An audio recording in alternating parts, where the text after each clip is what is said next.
Hello, मैं Deepa, world's best author Deepa Vanjare, author of 9 book. पापा कहते हैं बड़ा नाम करेगी, बेटी हमारी ऐसा काम करेगी। प्रारब्ध जी माझी खरी कहाणी आहे आणि प्रारंभ, पैसा आणि श्रीमंती यापैकी ही 3 पुस्तकं वर्ल्ड बुक फेअरमध्ये होती। ही सगळी पुस्तकं मी लिहिली। अजून 5 पुस्तकं इन प्रोग्रेसमध्ये आहेत, लवकरच येतील। सो आजचा व्हिडिओ खूप महत्त्वाचा आहे, कारण झालं असं गेल्या 2 दिवसापासून मला एक व्हिडिओ शूट करायचं होतं आणि आज असं एक इन्सिडेंट ऐकला। सो मला वाटलं दिस टाइम टू हा व्हिडिओ बनवलाच पाहिजे। तर बेसिकली झालं असं की रिसेंटली एक क्लोज फॅमिली म्हणू शकतात मध्ये एका व्यक्तीचं मिसकॅरेज झालं, ती वॉज प्रेग्नेंट। अँड आज मला कळलं की जसं प्रेग्नन्सीमध्ये डॉक्टरच्या चेकअपला जावं लागतं, तसं तिला डॉक्टरच्या चेकअपला जायचं होतं। त्याच दिवशी काय झालं तर तिचं कोणातरी क्लोज पर्सनचा बर्थडे होता। सो शी वॉज लाईक मी नाही जाणार डॉक्टरकडे आज, मी नेक्स्ट डेला जाते ना, I want to attend that party, birthday party. So हे ऐकून मला असं झालं की शी वॉज नॉट रेडी, ती तयार नव्हती। म्हणजे जर ती तयार असती आई बनायला किंवा बाळाची रिस्पॉन्सिबिलिटी घ्यायला, तर तिने हा सेकंड ऑप्शन सिलेक्ट नसता केला। ती नक्कीच गेली असते बाळाच्या चेकअपसाठी, डॉक्टरकडे नक्कीच गेली असती। तर त्यासाठी मला तुम्हाला प्रश्न आहे की माझ्याही गुरूने शिकवलं आहे, कोणतीही गोष्ट करण्याआधी तुमचा वाय क्लिअर असला पाहिजे। करण्याआधी अजून बाळाची रिस्पॉन्सिबिलिटी घ्यायला तुम्ही तयार आहात का? जर असता तर तो हा असा प्रश्न आला नसता। सो अशा मी तुम्हाला बरेच एक्झाम्पल देते की काही लोकांना, काही मुलींना लग्न करायचं असतं, तर त्यांना विचारलं तर लग्न का करायचं, तर त्यांचं आन्सर असेल की आमच्या वयातील सगळ्या जणांचं लग्न होत आहे आणि म्हणून लग्न करायचं आहे। काही लोकांचं असेल की फॅमिलीवाले प्रेशर देत आहेत। काही लोकांना खरंच करायचं असेल तर त्यांचं रिझन असेल की रोमॅन्स करायला कोणतरी पाहिजे, पार्टनर हवं, आणि दुसऱ्या कपल्सला बघून वाटत असेल की यार आपण पण असलं पाहिजे रिलेशनशिपमध्ये। तर हे तुमचं कारण आहे का? हा तुमचं का आहे का? तर तुमचा योग्य वय असला पाहिजे की वाव लग्न करून मी खूप आनंदाने आयुष्य, आता सध्या मी खूप आनंदाने आयुष्य जगते, मजेत जगते। तर माझ्यासोबत असा एक पार्टनर असला जोही आनंदाने आयुष्य जगतोय, तर असा पार्टनर मिळाला तर किती मजा येईल। तर आम्ही आनंदाने आपापल्या पॅशन सकट आनंदाने आयुष्य पुढे जगू आणि स्वतःसाठी आणि जगासाठी नक्कीच कॉन्ट्रीब्यूट करू। अशा मानसिकतेने जर तुम्ही लग्न कराल तर ॲज अ पार्टनर म्हणून, ॲज अ टीम म्हणून आम्ही खूप छान फॅमिली बनवू, आनंदाने राहू, खूप हसत खेळत परिवार असेल। तर ह्या कारणासाठी जर बनवते, हे तुमचं योग्य कारण झालं। काही लोकांना परदेशात जायचं असतं, मी IT मध्ये होते तर आमच्या तसा ट्रेंड असतो, ॲज इन खूप ऐकलं आहे मी लोकांकडे की अरे ऑनसाइट का प्रोजेक्ट चाहिए, ऑनसाइट म्हणजे बाहेरच्या देशातला प्रोजेक्ट चाहिए, US UK का प्रोजेक्ट चाहिए, अगर वहाँ पे एक बार भी गए तो फिर पैकेज अच्छा मिलेगा, फिर वहाँ पे 2-4 साल कमा के फिर इधर आएंगे, फिर इधर इट्स ओके, लाइफ सेट है ही लँग्वेज असायची। तर तुम्हाला का जायचं आहे? तुम्हाला तिथे जाऊन त्यांचे पैसे हवेत या कारणाने जायचं आहे, तिथे जॉब करायचं आहे म्हणून जायचं आहे, की तुम्ही असंही म्हणू शकता की योग्य कारण असू शकतो की माझं स्किल आणि टॅलेंट आहे, या स्किल आणि टॅलेंटने मी त्या कंपनीला ग्रो करायला मदत करेन आणि त्यासोबतच त्या कंपनीला ग्रो करता करता मी त्या देशालाही फायनान्शियली ग्रो करायला मदतच करते ना, की कंपनी ग्रो होईल तर ते ऑब्व्हियसली ते त्याच्या देशाला हेल्पच होईल। ह्या कारणासाठी मी जायचं आहे मला। आता रिसेंटली म्हणजे शाहरुख खानचं एकदा मला एक शाहरुख खानबद्दल कळलेलं, आय डोंट रिमेंबर कोणी बोललेलं, गुरु बोललेली का रील समोर आलेली आठवत नाही मला, की शाहरुख खान जेव्हा फर्स्ट सिरियल होती ना त्याची, फौजी हो बहुतेक गुरुज बोलले, त्यांची जेव्हा शाहरुख खानची फर्स्ट सिरियल आलेली खूप आधी, फौजीमध्ये तो काम करत होता, आणि जेव्हा सिरियल TV वर लागायची आणि तेव्हा तो एकदा स्कूटीने का बाईकने जात होता, तेव्हा काही लोक बोलले अरे तुम वो सीरियल में काम करते हो ना, हम वो आपके सीरियल देखते हैं रोज़। आणि तेव्हा शाहरुख खानला क्लिक झालं, अरे काय छान, बापरे माझ्या ॲक्टिंगमुळे लोकांच्या चेहऱ्यावर किती छान स्माईल येते, वाव यार किती छान. तर तसंच तशा प्रकारचा तुमचा वाय असला पाहिजे. त्याच्यानंतर जेव्हा जेव्हा शाहरुख खानला विचारलं तर शाहरुख खान नेहमी म्हणतो की माझ्या ते ॲक्टिंगचं त्याचं पॅशन आहे, माझ्या ॲक्टिंगने मी लोकांच्या चेहऱ्यावर स्माईल आणतो, लोक माझ्या एंटरटेनमेंटमुळे आनंदी होतात, म्हणून मी छान पॅशनेटली काम करतो आहे. तसं आता हेच शाहरुख खानचं एक्झाम्पल लक्षात ठेवा. मी शाहरुख खानला प्रमोट नाही करत, असा तुमचा वाय प्युअर असला पाहिजे की तुमच्या वायमधून तुम्ही लोकांना सर्व करतायत. असं माझे गुरु पण म्हणते की सपोज तुम्हाला पैसे हवे, हां, तर पैशामधला थोडासा हे भाग तुम्ही डायरेक्ट म्हणा की या पैशातला थोडा अमाऊंट मी सर्व करायला वापरेन, किंवा मी घरात मेड ठेवेन. आणि त्याने होईल काय, मेड ठेवल्याने म्हणजे तुम्ही एका व्यक्तीला तुम्ही पगार देत आहेत ना मेड ठेवला तर, आणि त्याच्यामुळे इनडायरेक्टली काय होतं, एका व्यक्तीचं घर चालवायला तुम्ही मदत करताय. तर युनिवर्स मला इतका पैसा हवा आहे, त्यातला मी इतका पैसा सर्विंगसाठी वापरेन. सो असंही तुम्ही रिझन अशा प्रकारे तुम्ही युनिवर्सकडे मागू शकता, समजून घ्या. हे झालं पैशाचं.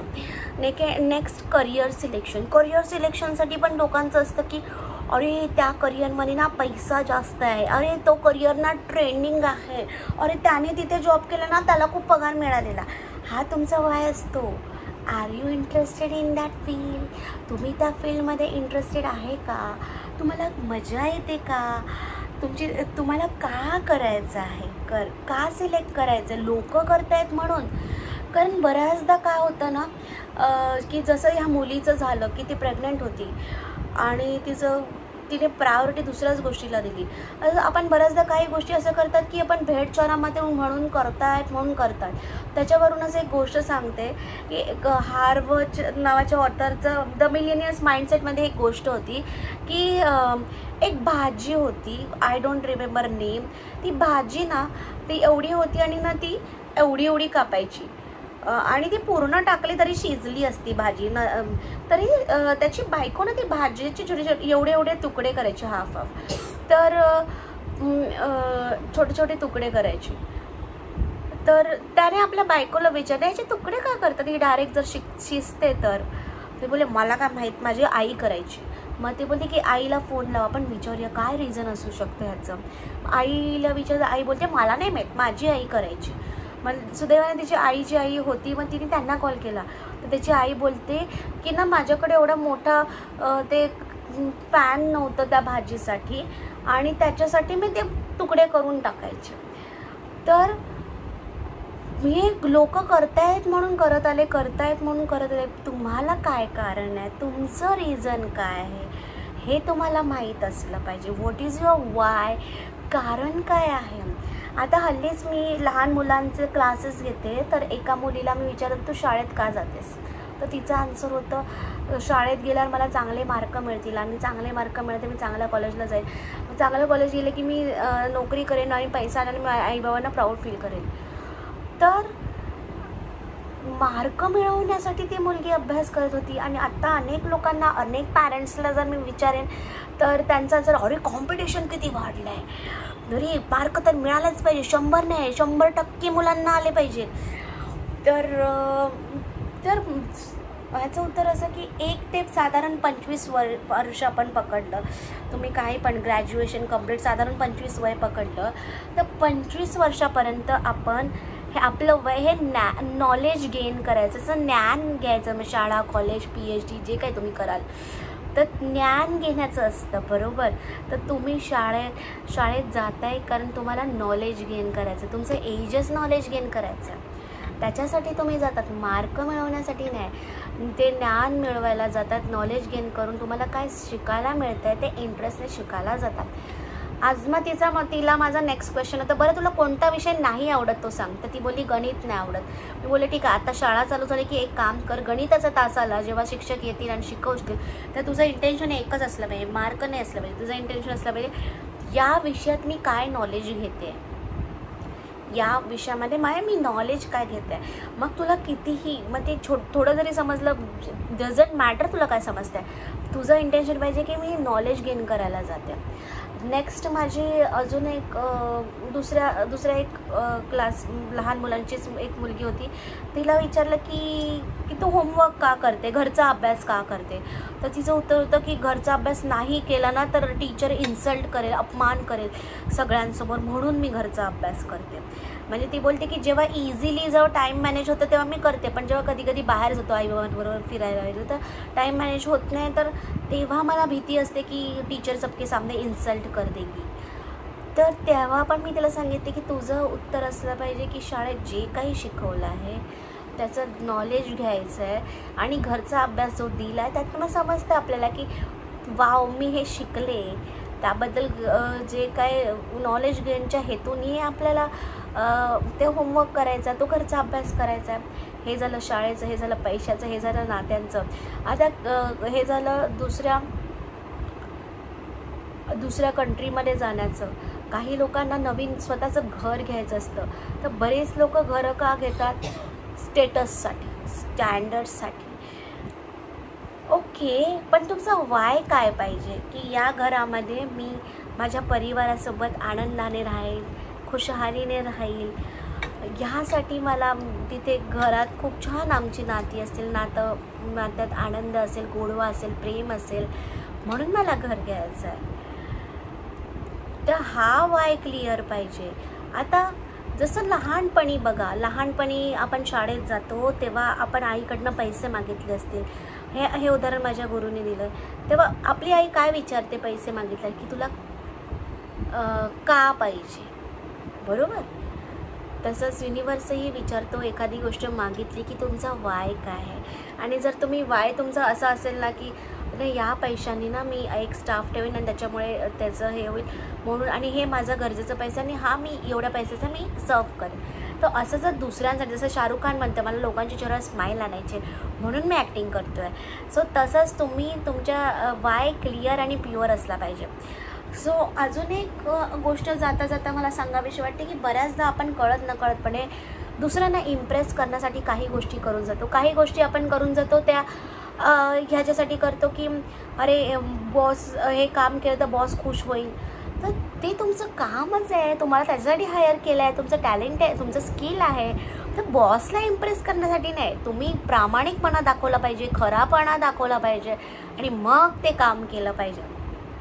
ओके, सो कळत नकळतपणे आपण कधी कधी दुसऱ्या जलसीमुळे किंवा इम्प्रेस करायला म्हणून काम करतो, कधी कधी स्टँडर्ड दाखवायला काम करतो, कधी कधी जग करताय म्हणून करत जातं, लोक काय म्हणतील समाज जागेवर ठेवणार नाही म्हणून करायला लागतं. काही मुली लग्न करायला त्याच्यासाठी काय होतात की अरे माझ्या म्हणजे त्यांचं असं की त्यांच्या वयाच्या मुलांना पोरं पण झाली आहेत, आता कसं होणार, लोक सारखे विचारत बसतात, मग ते विचारण्याच्या प्रेशरवरती त्यांचे निर्णय बदलतात. किंवा काही लोकांचं वाय असतं की फॅमिलीमध्ये डॉमिनेटिंग पर्सन आहे, मग यार हा ऐकणारच नाही म्हणून मी हे करतोय. नाही, तर दुसऱ्यांसाठी तुमचं कारण नसलं पाहिजे, ते कारण तुम्हाला स्वतःला इथे पटलं पाहिजे. तुम्हाला काय वाटतं हे गरजेचं आहे. दुसऱ्यांच्या डॉमिनन्स कोणाच्या फोर्समुळे तुम्ही नाही ना हा डिसिजन घेत आहे. तर इन शॉर्ट नेहमी चेक करा तुम्ही प्रामाणिकपणे करतायत, खरेपणाने करतायत ना, आणि तुमचा वाय क्लिअर असला पाहिजे. सो स्वतःला भरपूर प्रेम करा आणि खुश राहा. Big smile on your face, stay tune.